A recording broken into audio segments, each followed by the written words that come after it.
Why are F1 drivers unlapped after a red flag? One of the big questions coming out of the Emilia Romagna Grand Prix was that of the red flag situation. Now, of course, when Hamilton benefits from absolutely anything, the haters will come flocking asking why the rule exists and whether it needs to be changed. I know, it's hilarious. But I thought it'd be a good idea to dive into the rulings behind red flags and why in particular lapped cars are all of a sudden back on the lead lap. Let's start with the basics.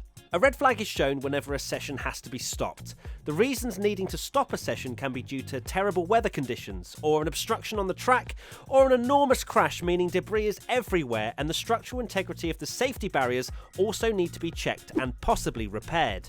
So once this flag is shown, the race is halted, positions are frozen and all the cars go back to the pits awaiting the restart of the race.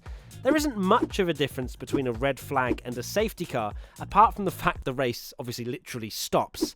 Just like when a full safety car is deployed, lapped cars are waved through. It hasn't always been this way though. The ruling for backmarkers being allowed to unlap themselves was introduced for the 2012 season. You're a lap down? Oh no mate, not anymore. Go drive round a lap to catch up. This is what happened for Lewis Hamilton after his crash at Tosa meant that he was a lap down on leader Max Verstappen. I can't wait for the tinfoil hats to be popped on in the comments saying that the crash between Bottas and Russell was scripted to allow Hamilton to get back into the race. Yes, those people exist. Anyway, why are the drivers unlapped, I hear you ask? Well, it comes down to pretty much two things. One of them is safety. Having backmarkers mixed in with the front runners who see an opportunity to gain some places after a red flag is just asking for problems. If there's a complete reset and the backmarkers are where they belong, at the back, it's much safer. The second thing is the racing spectacle. If we had Verstappen on pole and then second place Charles Leclerc was actually fifth in the train, it would really ruin any anticipation for the race restart, as Max would easily be 5 seconds down the road before Charles had cleared all the backmarkers. Whilst we're here, we may as well discuss Hamilton backing onto a live racetrack, which many seem to deem as illegal and should have gotten him a penalty.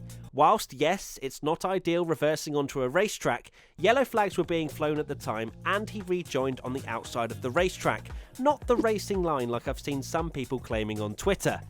He's not the only driver to have reversed back onto a live racetrack either. Mr. Smiley himself, Daniel Ricciardo, did it in Baku 2019, but not a word was mentioned about that, apart from literally reversing into Kvyat, which was odd to say the least. Max Verstappen also reversed back onto a live racetrack during practice for the Monaco Grand Prix in 2018, where he went down an escape road and the only way out was reversing. Mika Hakkinen for the 1999 Monaco Grand Prix made a mistake and went down an escape road too, reversed back onto the track and continued on without a penalty being applied. Do I need to go on? There you have it, some big talking points around red flags and reversing from the latest Grand Prix. What were your thoughts on both of these topics? Let us know in the comment section below.